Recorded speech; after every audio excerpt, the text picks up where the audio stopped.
bringing you Thailand's insights.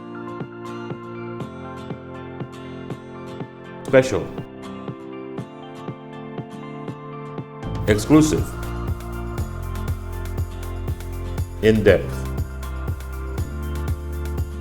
from the direct source. Let's get inside. Gain the insight with the Insider.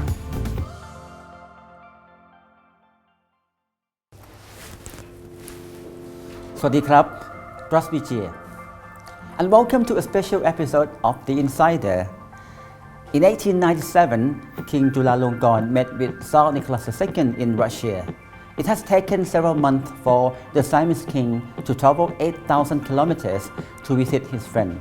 The two rulers, one from a small but strategic Southeast Asian kingdom and the other from Europe's most powerful empire, spent 11 days together, cementing the unique and warm friendship that began 6 years earlier when Tsar Nicholas II traveled to Siam. Fast forward to 2017, and this unique and genuine friendship between the Thai and Russian people is as strong as ever, and the two countries will celebrate 120 years of diplomatic relationships. For over a century, Thailand and Russia have enjoyed a friendship that has withstood many global political, economic and humanitarian changes. What makes this relationship so special?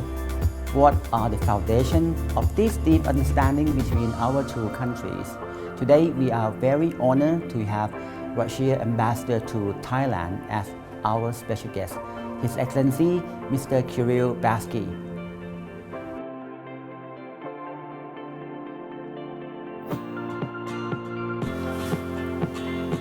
Swadikap, Excellency. Spasiba for joining us. What makes our two countries become so close? Because we are quite far apart in terms of distance, but the other way around, Thailand and Russia are very close. Why we are so close? Thank you very much for coming to interview me. This year we are commemorating the 120th anniversary of the establishment of diplomatic relations between Russia and Thailand. Why Russia? Why so close? I think the answer is very simple, and at the same time is very deep in nature. Exactly. Russia has always been an honest and a true friend of all Asian countries. Mm-hmm. And the way our relations began is just another evidence of the frankness and sincerity of these relationships. Our relations and our friendship began with a personal friendship between King Rama V and Emperor Nicholas II. Actually, it began when Nicholas was not emperor, but still a crown prince. A crown prince. He visited Siam in March 1891. When he was doing his round-the-globe trip, and it was the decision of the palace to select Thailand, Siam, as one of the destinations of the visit of the Crown Prince. And the two gentlemen got together very well. They had a wonderful time in Bangkok. And 6 years later, it was King Rama V who decided to pay a royal visit to the Russian Empire. And actually, he made St. Petersburg, then the capital of the Russian Empire, the first destination of his European trip. So this relationship was special and cordial from the very start. And I think this set the tone of the development of our relations for the rest 120 years. No matter what happened around us, no matter how grave the situation was during the Cold War. We remained friends and close partners. And I'm very happy that in the recent years, our relations have been gaining momentum, demonstrating again the cordial nature and the honest essence of the relationship between our countries. Coming to this day, you know, when the Thai people think about Russian, we feel that they are our close friend, long-term friend, and we value the partnership and the friendship. But what about in the Russian point of view? How do they look at Thailand? How do they perceive Thailand? It is important to note that Thailand came up as the first partner of the Russian Empire at that time in Southeast Asia. And we believe that it is very important for Thailand, at that time the Kingdom of Siam, to remain independent. And the Russian Emperor and the Russian government did everything in their power to help Thailand to maintain its independence and territorial integrity. We did not have any vested imperialistic interests in Thailand. We were helping Thailand from the bottom of our heart. And when King Rama V visited St. Petersburg, he was received by Emperor Nicholas II as equal. I think this is very important to characterize our relationship then and now. We are equal partners. We have mutual respect. We would like to promote our relations out of the understanding that we need each other. We can help each other. We can render support to each other, especially at difficult moments in our history. This was the case in the past. This is the case now. After Emperor Tsar II, what has been the key area of the development in terms of strengthening the relation between our two countries? As you know, King Rama V decided to leave his son, Prince Chakrapon, in Russia, who was actually adopted by the Tsar's family. And he considered Nicholas II as his stepfather. He joined the military academy in St. Petersburg, graduated from the military academy, and he was the one to facilitate the development of all kinds of relationship between the Kingdom of Siam and the Russian Empire at the beginning of the 20th century. Our military ties were very strong. Prince Chakrapon decided to reform the Royal Thai Army using the experience that he got and the knowledge that he received during his studies in Russia.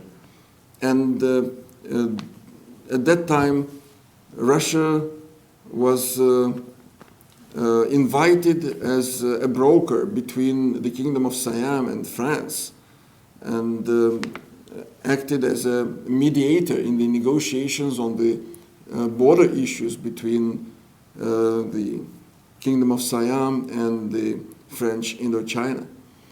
So this is the glimpse at our relations in early 20th century. Later, in the 20th century, especially after we re-established our diplomatic relations in 1941, we have been on very good friendly terms throughout all those decades. Our trade has developed up to $5 billion in 2014. Starting from late 90s, there were plenty of Russian tourists visiting Thailand, and the number has been growing steadily. the record high level was reached in 2013. 1.7 million Russian tourists visited Thailand. And although in the last couple of years the number of Russian tourists declined a little bit, now it's on the rise again.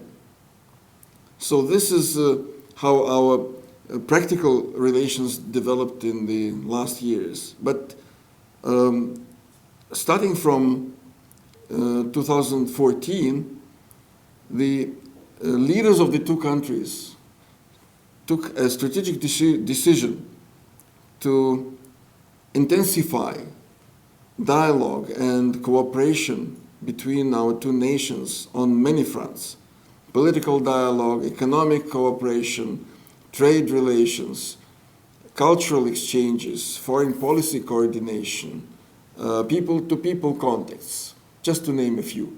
And this gave a new impetus to the whole complex of Russian-Thai relations, which the two leaders, President Vladimir Putin and the Prime Minister General Chan O-cha, decided in May 2016 to strive for building a strategic partnership between Russia and Thailand. I think this gives our relations quite a new dimension and a new character. And I am very optimistic about the development of our relations in the years to come. Excellency, it was crystal clear that the solid foundation between our two countries is already paved. It's already there. We have, we've been connected through the two royal family, of course, the two governments, and people to people. So the policy is there. We need implementation.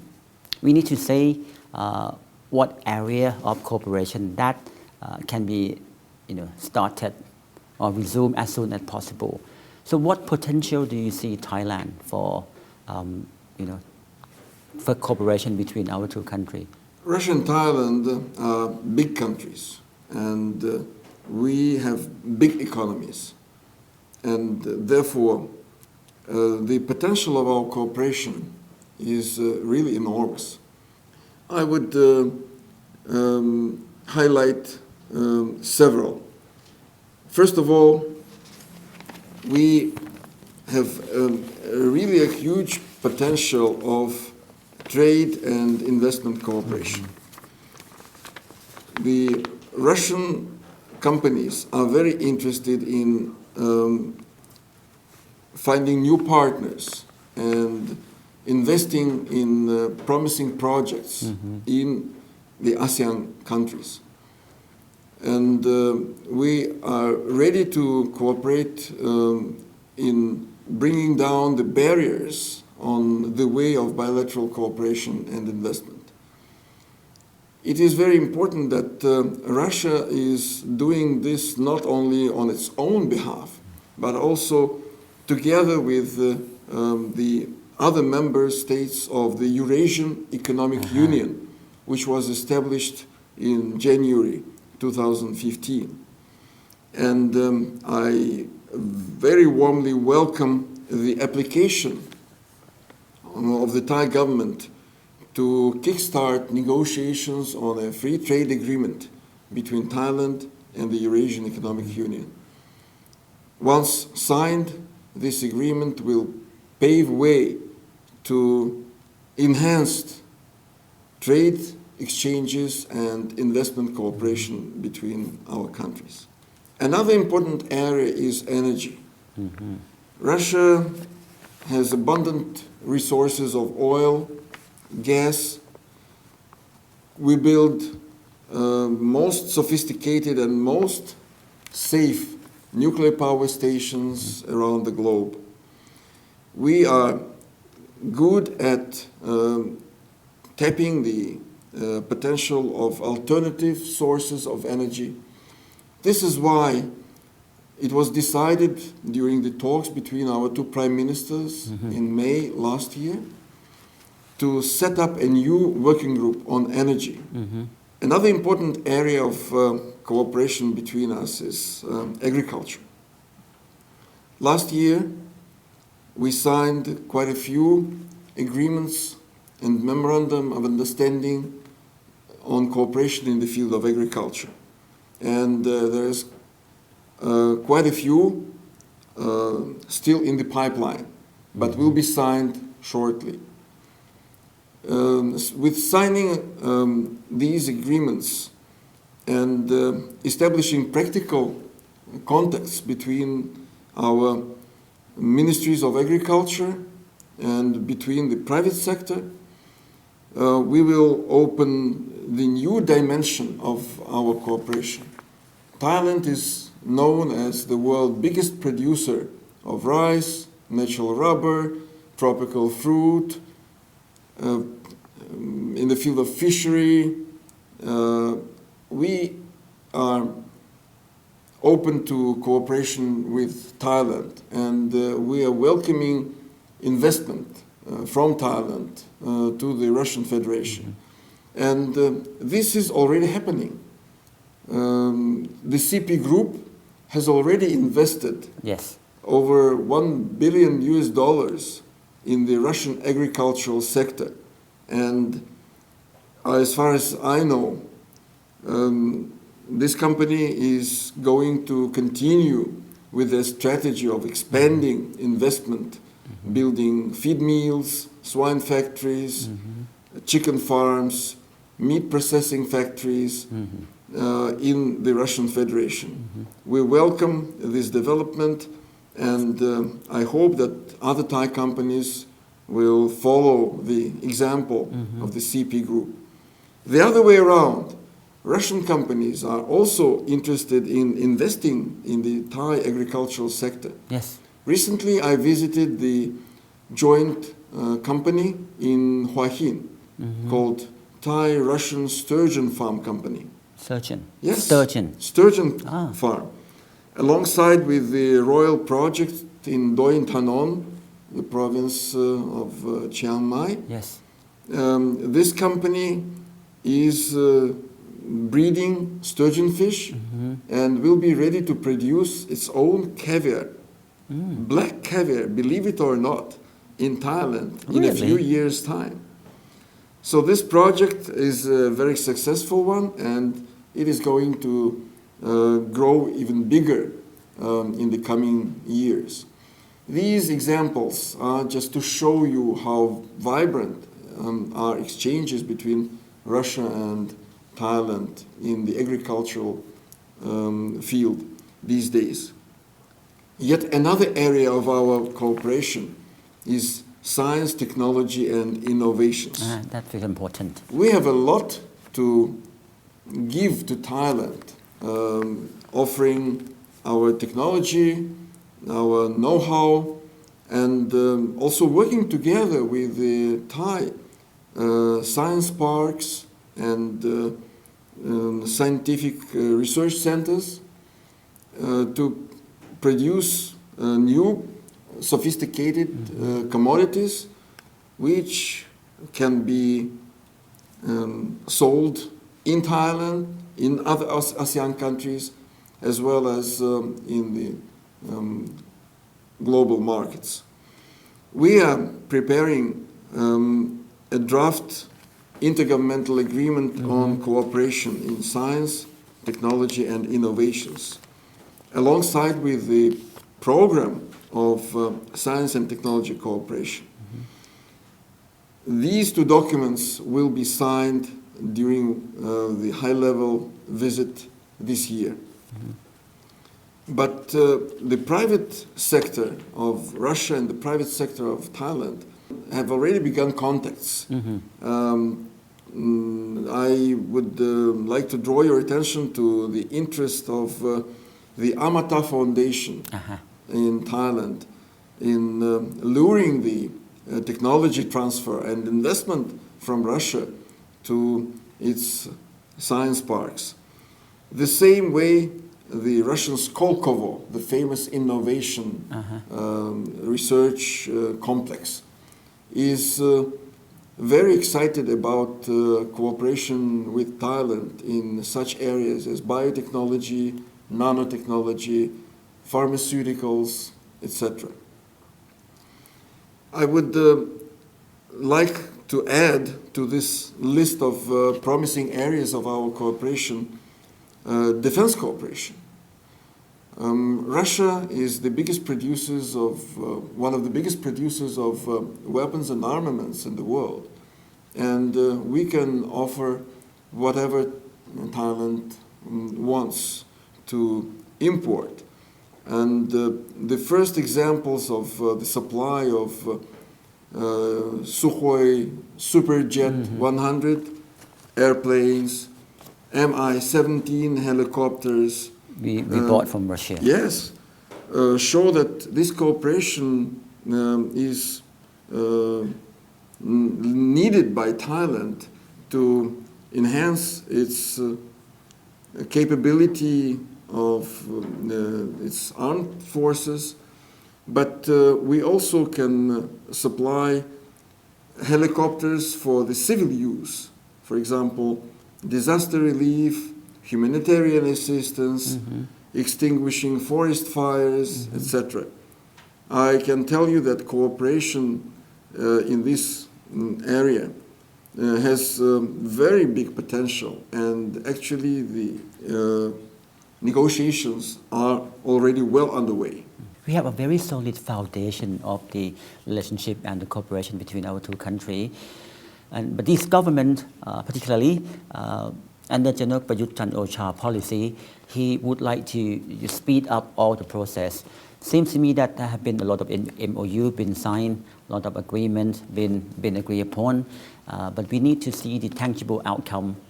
We need to see those kind of mechanism bear fruits. So, if we want to speed up all process, what would be the key factor that support, that would shorten the process? So, or anything that Excellency you have seen as the barrier for the progress of the collaboration. So, if there is suggestion that we would like to ask from you, Excellency, so what would be your saying? Of course, there are problems in our cooperation with Thailand. First of all, we do not know each other so well. So we need to have more contacts and more promotion of Thailand in Russia and of Russia in Thailand. And in this regard, I really look forward to having more cultural exchanges between our countries that will bring our two nations closer together. I do believe that we would have another bright and beautiful era of relationship between our two countries with a very close collaboration between our two countries. Today, thank you very much, Excellency, for sparing your time with the Insider. I am grateful for the opportunity. Thank you very much. สวัสดีครับ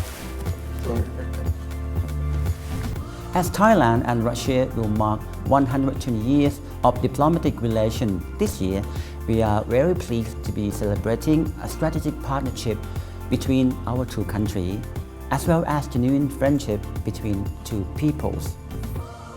In the Russian language, the word drug means friend, and for the Thai people, the Russian people will always to be our true friend. As the ambassador has told us today, Thailand and Russia have been a good friend through the good times and the bad times.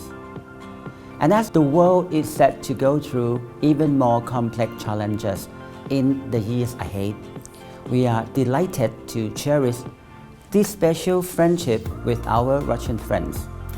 Spasiba, and thank you for watching The Insider. Please stay tuned for the next episode. สวัสดีครับ